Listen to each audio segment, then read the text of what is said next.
एक सीकर ने पूछा है, यदि नार्सिसिस्ट किसी को उसकी कमियों के आधार पे या वीकनेसेस के आधार पे ब्लैकमेल करे तो उसे क्या करना चाहिए।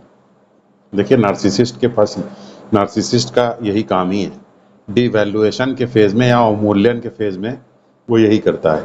दो काम करता है, या तो पीठ पीछे स्मीयर कैंपेन या दुष्प्रचार करेगा, या फिर कमजोरियों के आधार पे, वीकनेसेस के आधार पे ब्लैकमेल करेगा। तो नार्सिसिस्ट के ब्लैकमेल करने का तरीका बहुत ही इंटेंस हो सकता है। और वैसे तो ब्लैकमेल का जवाब जो है वो मुंह तोड़ जवाब ही उसका एकमात्र समाधान है, लेकिन अगर ये नहीं कर सकते हैं तो भी कुछ चीज़ें की जानी चाहिए जो कि बहुत इम्पॉर्टेंट हैं, उसको ठीक से समझ लीजिए।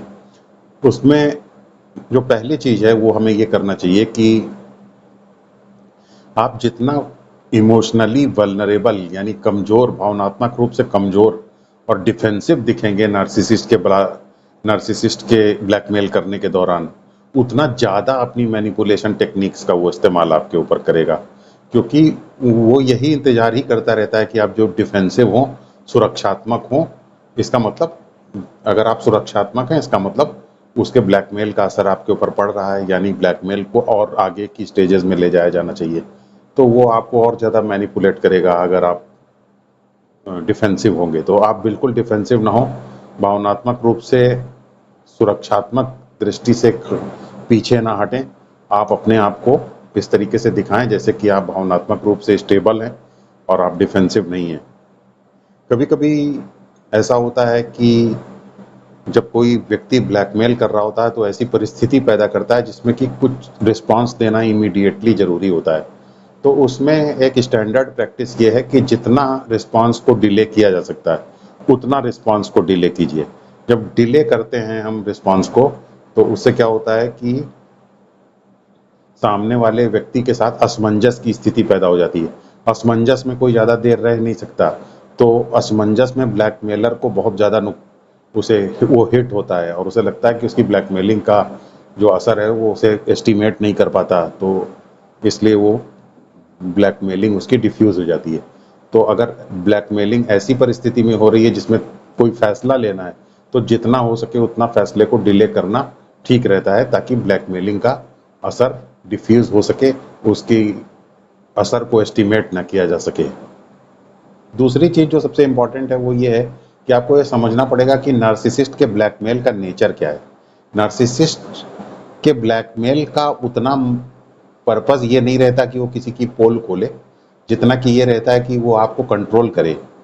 तो जब आप डर जाते हैं, गिव इन करते हैं फियर के सामने, घबरा जाते हैं, तो फिर नार्सिसिस्ट आपको कंट्रोल कर पाता है, कंट्रोल करने में सफल हो पाता है। तो वो आपको कंट्रोल करना चाहता है, तो इसके लिए चीज़ों को बढ़ा चढ़ा करके आपके सामने रखता है, थ्रेट्स को बढ़ा चढ़ा करके रखता है। तो आपको थोड़ा एस्टिमेट करना पड़ेगा, कॉग्निटिवली देखना पड़ेगा, विचार करना पड़ेगा कि कहीं ऐसा तो नहीं कि वो बढ़ा चढ़ा करके चीज़ों को आपके सामने प्रस्तुत कर रहा है, या जो वर्स्ट केस सिनेरियो आपके सामने रख रहा है उसको आपको देखना पड़ेगा कि कहीं रियली वो एग्जिस्ट करता भी है कि नहीं। क्योंकि बहुत अक्सर तो ऐसा होता है कि हम जिस चीज़ के ऊपर ब्लैकमेल किए जा रहे हैं उसका कितना प्रभाव होगा उसका एस्टिमेशन ही हम सही तरीके से नहीं कर पाते। उसका उतना वर्स्ट केस सिनेरियो जो हमारे सामने रखा जाता है उसका उतना असर ही नहीं होता जितना कि नार्सिसिस्ट हमारे सामने रखने की कोशिश करता है, उसको एग्जैजरेट करता है, बढ़ा चढ़ा करके रखता है। तो हमें इन सब चीज़ों को थोड़ा सा देखना रहता है कि कैसे वो हम उसका सही एस्टिमेशन कर सकें, ताकि हम डरे ना।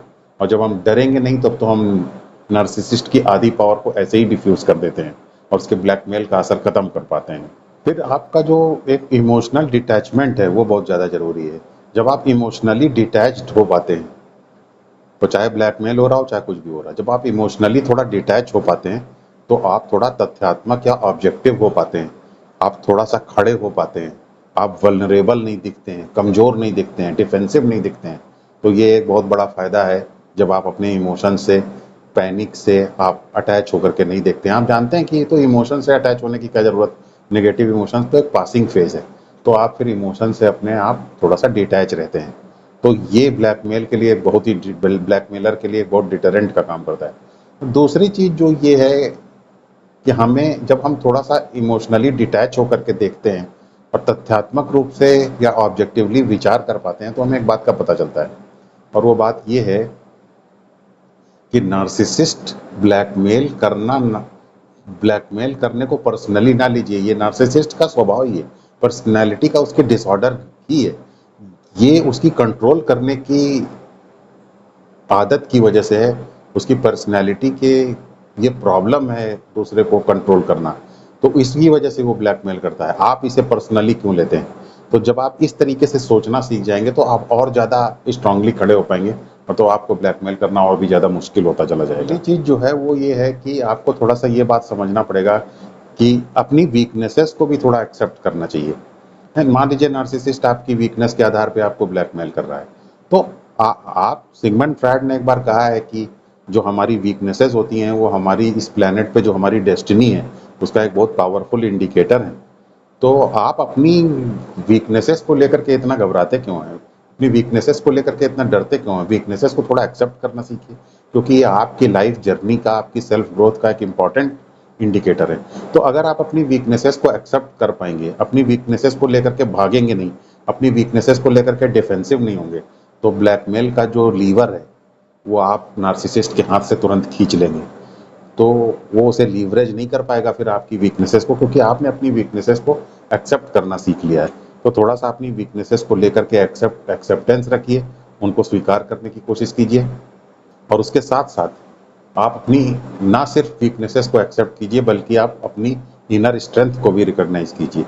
अपनी असर्टिवनेस, अपनी पावर, अपनी इनर स्ट्रेंथ, जो डिफ़िकल्टीज़ आपने फेस की हैं लाइफ में उन सबको याद कीजिए, तो आप अपनी इनर स्ट्रेंथ को रिकॉग्नाइज कर पाएंगे, जो आपकी आंतरिक शक्ति है उसको रिकॉग्नाइज कर पाएंगे।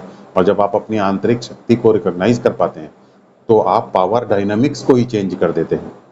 नार्सिसिस्ट पावर के ही लिए तो ये सब काम करता है, पावर को होल्ड करने के लिए ही तो वो आपको ब्लैकमेल कर रहा है। लेकिन जब आप अपनी इनर स्ट्रेंथ को रिकॉग्नाइज कर पाएंगे तो आप तो वीक रहे नहीं, जो वीक नहीं है उसे ब्लैकमेल किया नहीं जा सकता, तो आपने इसका मतलब पावर डायनामिक्स ही चेंज कर दी।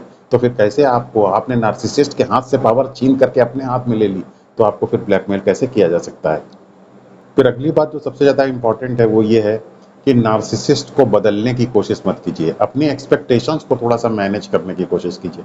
कैसे एक्सपेक्टेशंस को मैनेज करेंगे? हम अपनी एक्सपेक्टेशंस को पहली बात ऐसा रखें कि हम अपनी डिफ़िकल्टीज़ को सॉल्व करना चाहते हैं, हम अपने लिए एक पैसेज बनाना चाहते हैं, हम खुद चीज़ों को सॉर्ट आउट करना चाहते हैं, हम अपने लिए ठीक से एक स्पेस बनाना चाहते हैं, अपनी कंफर्ट के लिए हम ध्यान रखेंगे, ना कि हम नार्सिसिस्ट को बदलने की कोशिश करेंगे। क्योंकि हम ये जानते हैं कि नार्सिसिस्ट को बदलने में अपना समय नहीं बर्बाद करना है, बल्कि हमें अपने आप का ध्यान रखना है। तो ये बहुत ज़्यादा ज़रूरी है, हम अपने लिए रास्ता बनाएं, ना कि हम अपनी एक्सपेक्टेशंस को वेस्ट करें नार्सिसिस्ट को चेंज करने में, कि वो ब्लैकमेलिंग का स्वभाव बदल देगा या वो सही रास्ते पर आ जाएगा। ये सब सोचने की बजाय हम ये देखें कि हम कैसे सर्वाइव कर सकते हैं।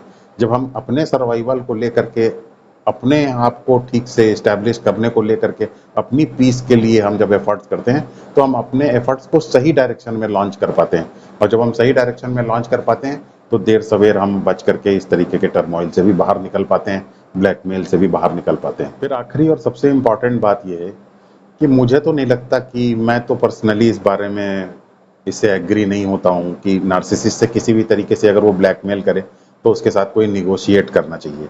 ये थोड़ा सा रिस्क है, लेकिन मैं तो इस तरीके का ब्लैकमेलिंग पे निगोशिएट करने में यकीन नहीं रखता हूँ, क्योंकि अगर आप निगोशिएट करेंगे तो आपकी और वीकनेसेस सामने आएंगी, उससे और ब्लैकमेलिंग बढ़ती चली जाती है।